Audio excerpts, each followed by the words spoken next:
Halo, selamat siang pemirsa IDX Channel, kembali berjumpa bersama kami dalam IDX Versation Closing. Sejumlah informasi dari dunia ekonomi dan bisnis akan kami sajikan untuk Anda. Dan bersama saya Fajar Wayong, inilah IDX Versation Closing selengkapnya.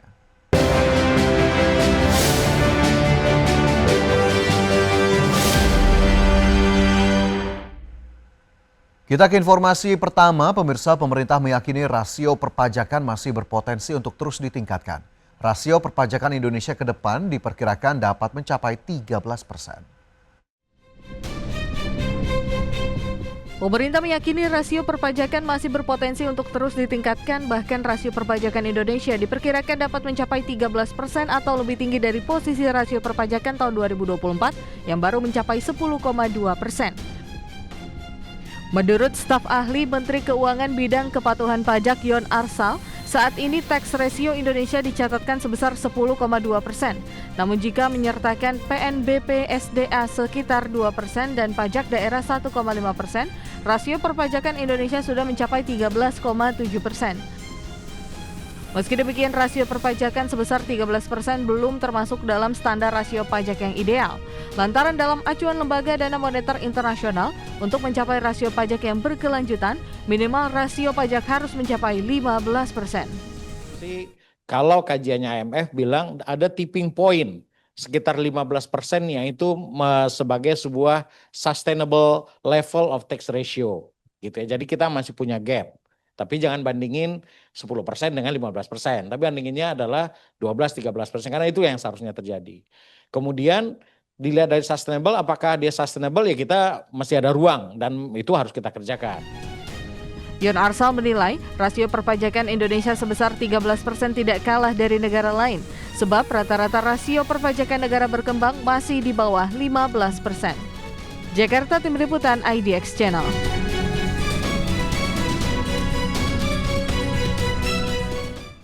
Pemerintah diminta untuk meninjau ulang kebijakan insentif pajak yang dinilai lebih menguntungkan dunia usaha besar atau konglomerat. Berdasarkan temuan Selios, sekitar 137 triliun rupiah dari sekitar 500 triliun belanja perpajakan banyak dinikmati para konglomerat. Center of Economic and Law Studies atau Selios meminta pemerintah meninjau ulang kebijakan insentif pajak yang dinilai lebih menguntungkan dunia usaha besar atau kelompok konglomerat ketimbang mendorong keadilan pajak bagi seluruh lapisan masyarakat. Pasalnya berdasarkan temuan Selios, sekitar 137 triliun rupiah dari sekitar 500 triliun belanja perpajakan banyak dinikmati pada konglomerat. Menurut peneliti Selios Jaya Darmawan, insentif tersebut termasuk tax holiday, tax allowance, serta pengurangan pajak untuk sektor-sektor ekstraktif seperti bioenergi dan pertambangan. Kami membaca laporan belanja perpajakan, di situ dirinci detail untuk apa saja belanja perpajakan kita. Nah, ternyata 137 triliunnya itu untuk dunia bisnis.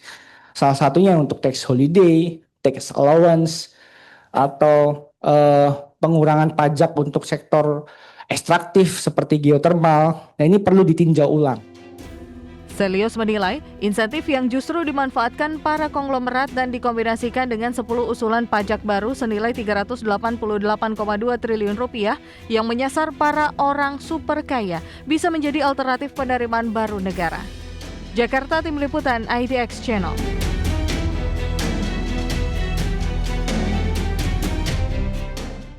Otoritas Jasa Keuangan menegaskan pentingnya langkah mitigasi yang tepat di tengah meningkatnya kinerja lembaga pembiayaan, perusahaan modal Ventura, lembaga keuangan mikro, dan lembaga jasa keuangan lainnya atau PVML. Ketua OJK menilai risiko dan kompleksitas yang mengikuti perkembangan industri keuangan harus tetap dikelola dengan baik. Otoritas Jasa Keuangan menekankan pentingnya langkah mitigasi yang tepat di tengah meningkatnya kinerja lembaga pembiayaan, perusahaan modal Ventura, lembaga keuangan mikro, dan lembaga jasa keuangan lainnya atau disingkat PVML. Menurutnya, meski inovasi dan kreativitas di sektor ini memunculkan berbagai terobosan produk pembiayaan, hal tersebut juga membawa risiko dan kompleksitas yang harus dikelola dengan baik. Hingga Juni 2025, OJK mencatat aset sektor PVML tumbuh 4,02% secara tahunan menjadi 1.049 triliun dengan 742 entitas pelaku industri. Penyaluran pembiayaan juga meningkat 4,3% secara tahunan menjadi 955 triliun terdiri dari pembiayaan konvensional sebesar 844 triliun atau 88% dan pembiayaan syariah 111 triliun. Sektor ini pun turut berkontribusi pada pembiayaan UMKM senilai 272 triliun. Mahendra mengakui adanya beragam risiko mulai dari risiko kredit di perusahaan pembiayaan hingga keberadaan pinjaman online ilegal. Untuk itu Mahendra menekankan bahwa risiko dan kompleksitas tersebut harus dikelola, bukan untuk dihindari. Bukan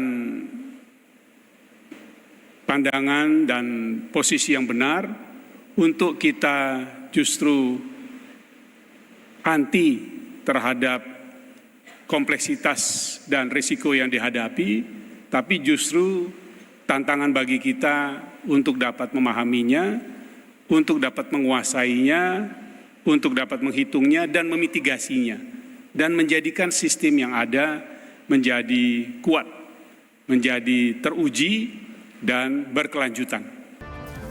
Mahendra menjelaskan bahwa OJK telah menyelesaikan 12 peraturan OJK terkait penguatan dan pengembangan industri PVML yang juga sejalan amanat Undang-Undang P2SK. Jakarta, Raharjo Patmo, IDX Channel. Kita ke informasi lain, pemirsa. Badan Gizi Nasional mencatat hingga saat ini 5.100 satuan pelayanan pemenuhan gizi atau SPPG telah beroperasi di seluruh Indonesia dan 14.000 SPPG sedang dalam proses verifikasi. Menurut Kepala BGN Dadan Hindayana, SPPG tersebut hasil kemitraan dengan berbagai pihak, diantaranya TNI, Polri, organisasi keagamaan, dan Kadin. Sementara itu jumlah penerima manfaat telah mencapai 15 juta orang. Badan Gizi Nasional menargetkan nantinya 20 juta penerima manfaat akan mendapat program makan bergizi gratis hingga akhir Agustus. Menurut Dadan, serapan anggaran program makan bergizi gratis yang bersumber dari APBN hingga saat ini telah mencapai 8,2 triliun rupiah.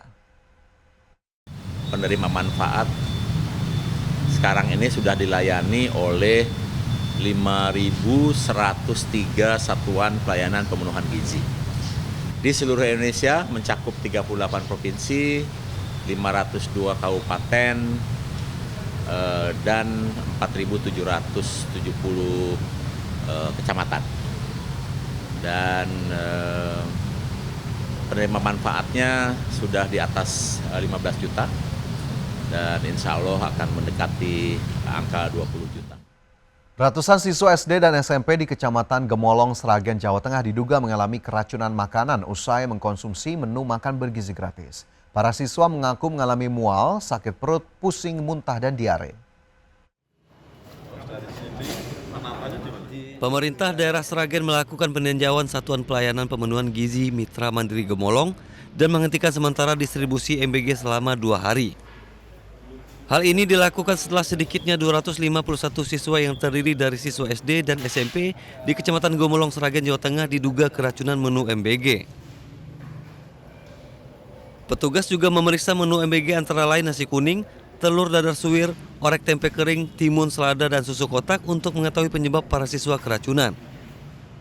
Para siswa mengaku mual, sakit perut, pusing, muntah, dan diare usai menyantap makan siang program MBG. Mual. Selain itu Mbak? Pas jam 2 itu mual, terus itu diminumin obat, terus habis itu mending, tapi paginya itu diabetes. Dinas Kesehatan Sragen memastikan tidak ada korban yang harus dirawat inap. Mayoritas siswa sudah membaik setelah mendapat perawatan. Dari Sragen, Jawa Tengah, Joko Piroso, iNews melaporkan. Dan pemirsa, informasi lainnya akan kami hadirkan untuk Anda usai jeda. Tetaplah bersama kami.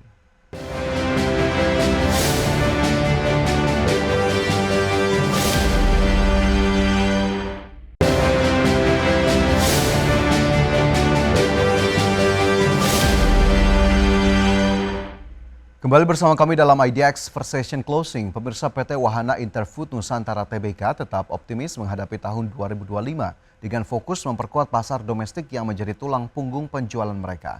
Perusahaan pengolahan kakao dan coklat ini menargetkan pertumbuhan penjualan sebesar 10% hingga 15% pada semester kedua tahun ini melalui berbagai strategi pemasaran dan ekspansi distribusi. PT Wahana Interfood Nusantara Tbk atau KOKU memperkuat penetrasi pasar domestik dengan peluas saluran distribusi modern dan tradisional, termasuk peningkatan penjualan online melalui platform digital.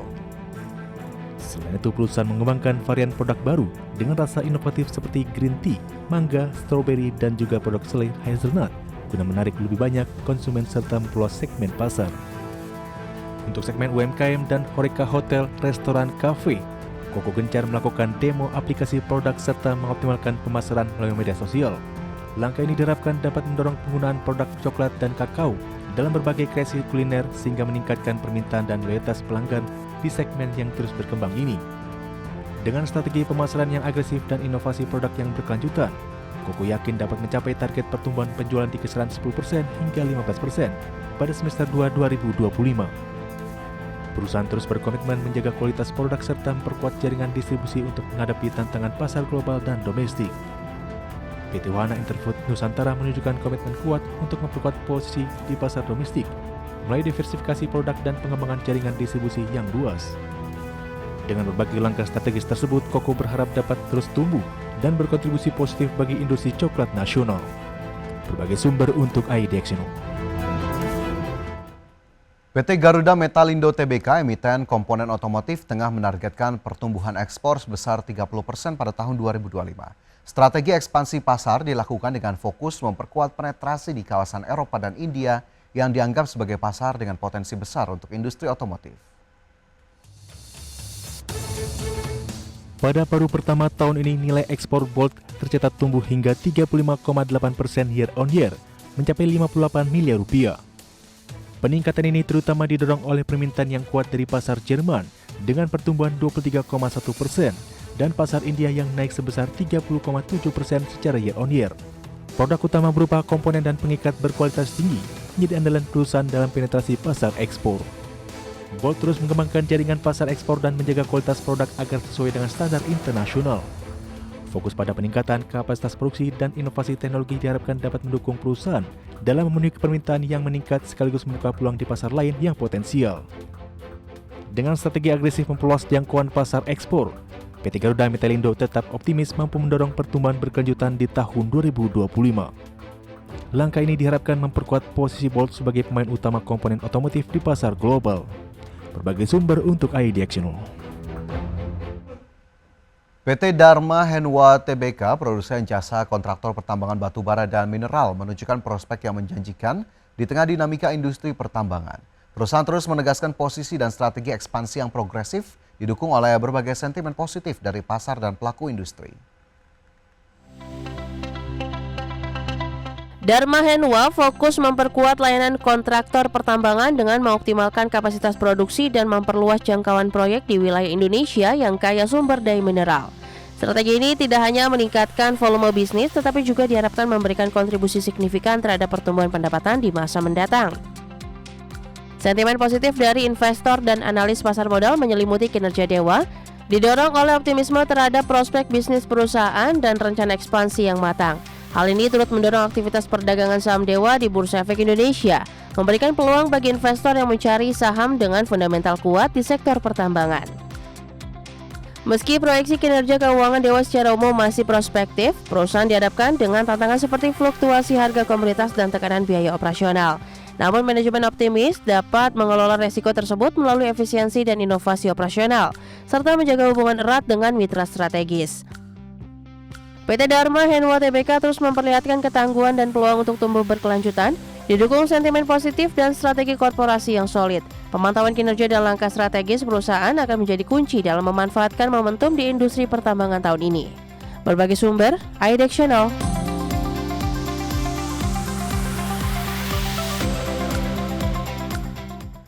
PT Indo Tambang Raya Megah Tbk atau ITMG membukukan kenaikan produksi batubara di paruh pertama 2025. Namun penurunan harga jual rata-rata membuat kinerja keuangan perseroan tertekan. PT Indo Tambang Raya Megah Tbk atau ITMG membukukan kenaikan produksi batubara di paruh pertama 2025. Di mana ITMG mencatat produksi batubara sebesar 10,4 juta ton pada semester 1 2025, naik 12% dibandingkan periode yang sama tahun lalu. Volume penjualan juga meningkat 8% menjadi 11,7 juta ton, Namun harga jual rata-rata batu bara turun 19% dari 97 dolar Amerika per ton menjadi 78 dolar Amerika per ton. Dari sisi pasar, penjualan domestik tercatat 205 juta dolar Amerika atau turun 1% secara tahunan. Penjualan ke China anjlok 33% menjadi 243 juta dolar Amerika, sedangkan ekspor ke India melonjak 121% menjadi 115 juta dolar Amerika. Manajemen menyebut penurunan harga global sebagai faktor utama melemahnya pendapatan. Adapun beban pokok pendapatan turun 10% menjadi 695 juta dolar Amerika Serikat. Laba kotor tercatat 225 juta dolar Amerika, turun 18% dengan margin laba kotor merosot menjadi 24%. Laba usaha juga terpangkas 30% menjadi 125 juta dolar Amerika. Berbagai sumber, IDEX Channel.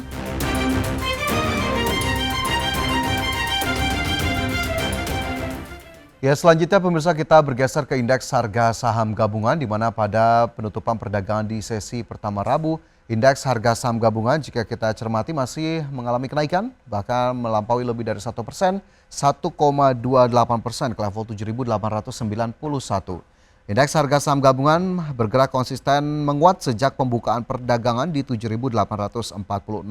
Setelah perdagangan di Selasa sebelumnya, IHSG hampir menyentuh level 7.800, tepatnya 7.791. Nilai transaksi di sesi pertama mencapai 11,25 triliun rupiah. 377 saham menguat, 249 saham melemah dan 330 saham lainnya bergerak stagnan. Dalam 3 hari terakhir, indeks harga saham gabungan bergerak di zona hijau. Dan kita cermati sejumlah data dari perdagangan sesi pertama, saham-saham yang masuk dalam kategori top gainers diantaranya ada saham Telkom yang naik 6,29% ke level 3.380, saham DSSA naik 6% ke 88.625, kemudian Cuan juga naik 3,17% ke 1.625 dan PTRO naik 1,55% ke 3.920. Sementara saham-saham yang melemah masuk top losers diantaranya ada BBYB turun 2,84%, saham Koin turun 1,81%, AADI terkoreksi 2,47% dan Toba melemah 1,34%. Dari sisi pergerakan sektoral, sektor teknologi kembali memimpin penguatan dengan kenaikan 5,61%, properti 2,21%, transportasi dan logistik melemah 0,32%, konsumsi primer terkoreksi 0,1%.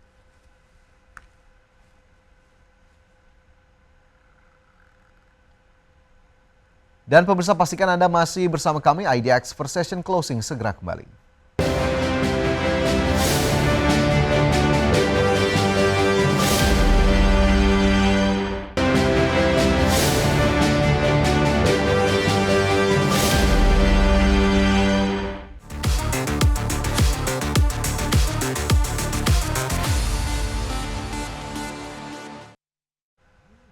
Pemirsa, Sony kembali menghadirkan soundbar Dolby Atmos terbaru Bravia Theater Bar 6 yang membawa performa audio impresif dan dalam konfigurasi channel dengan subwoofer wireless. Meski menghadirkan suara jernih dan detail, beberapa kekurangan menjadikan pengalaman penggunaan kurang maksimal bagi sebagian pengguna. Sony Bravia Theater Bar 6 mampu menghasilkan suara yang kaya dan hangat, cocok untuk berbagai jenis konten mulai dari film hingga musik. Dengan 5 kanal suara dan subwoofer terpisah, soundbar ini menawarkan efek surround Dolby Atmos yang terasa hidup, terutama pada suara yang datang dari atas berkat speaker menghadap ke atas. Dibandingkan dengan model yang lebih mahal, Bar 6 tetap mampu menghadirkan panggung suara yang luas dan imersif, meskipun dengan konfigurasi driver yang lebih sederhana. Namun, Sony memilih untuk tidak menyertakan koneksi Wi-Fi pada Bar 6 sehingga beberapa fitur utama seperti integrasi smart home dan update perangkat menjadi terbatas. Pengguna pun hanya bisa mengendalikan koneksi Bluetooth 5.3 dengan kodek SBC dan AAC yang bisa menyebabkan kualitas audio dari perangkat Android menjadi kurang optimal dibanding iPhone. Selain itu, tidak ada opsi menambah speaker belakang untuk pengalaman surround yang lebih lengkap. Subwoofer wireless yang disertakan memiliki ukuran cukup besar dibanding kompetitor sekelasnya yang mungkin kurang ideal bagi pengguna dengan ruang terbatas.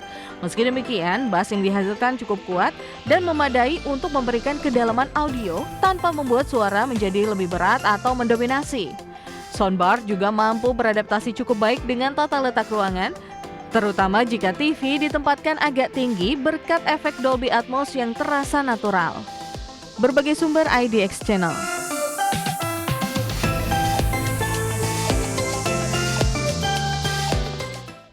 Samsung Electronics kembali berinovasi di segmen televisi premium dengan meluncurkan TV Micro RGB berukuran besar 115 inci yang menggunakan teknologi lampu latar merah, hijau, dan biru. TV ini diperkirakan akan menghadirkan kualitas gambar lebih akurat dan hidup dibandingkan TV konvensional dengan lampu latar putih.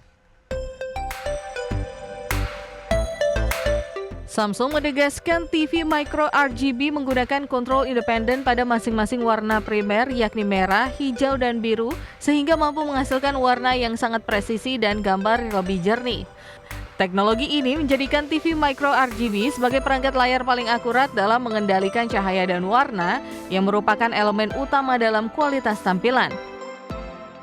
Dilengkapi Micro RGB AI Engine, TV ini mengandalkan kecerdasan buatan yang menganalisis konten secara real-time dan menyesuaikan warna serta meningkatkan kualitas gambar pada konten beresolusi rendah. Teknologi AI Motion Enhancer Pro juga meminimalkan distorsi pada adegan bergerak cepat sehingga menghasilkan pengalaman visual yang lebih halus dan nyata.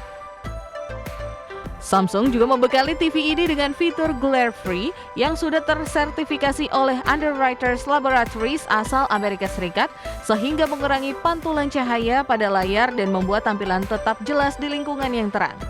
TV Micro RGB ini akan mulai memasuki pasar global termasuk Amerika Serikat mulai bulan depan dengan harga sekitar Rp526 juta. Berbagai sumber IDX Channel.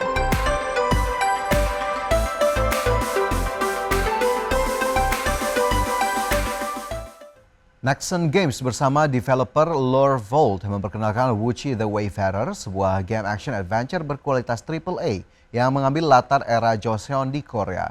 Game ini menghadirkan petualangan dengan setting dunia fantasi yang kental dengan budaya dan mitologi tradisional Korea. Dan game ini akan tersedia untuk PlayStation 5, Xbox Series, dan PC. Mengangkat cerita orisinil yang terinspirasi dari novel klasik The Tale of John Wuchi yang mengikuti perjalanan Wuchi dalam melawan ketidakadilan dan mengakali korupsi menggunakan kekuatan sihirnya. Narasi tunggal ini dibalut dengan atmosfer magis yang menyertakan monster tradisional Korea dan musik tradisional yang menggugah emosi, memberikan pengalaman mendalam bagi pemain dari berbagai budaya.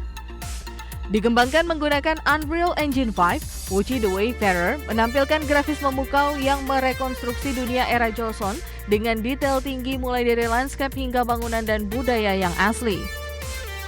Developer bahkan melakukan riset lokasi ke berbagai situs budaya di Korea untuk menghasilkan representasi 3D yang akurat dan memukau menjadikan dunia game ini hidup dan imersif. Meski tanggal rilis belum diumumkan, Wuchi the Wayfarer sudah menarik perhatian sebagai game dengan kualitas dan konten yang siap bersaing di pasar global. Kombinasi gameplay aksi menantang, cerita kuat, dan kekayaan budaya Korea diyakini akan menarik penggemar dari seluruh dunia yang mencari pengalaman bermain unik dan kaya budaya. Untuk itu, Wuchi the Wayfarer menjadi contoh nyata bagaimana kebudayaan tradisional dapat diangkat ke panggung global melalui permainan video kelas AAA dengan teknologi mutakhir.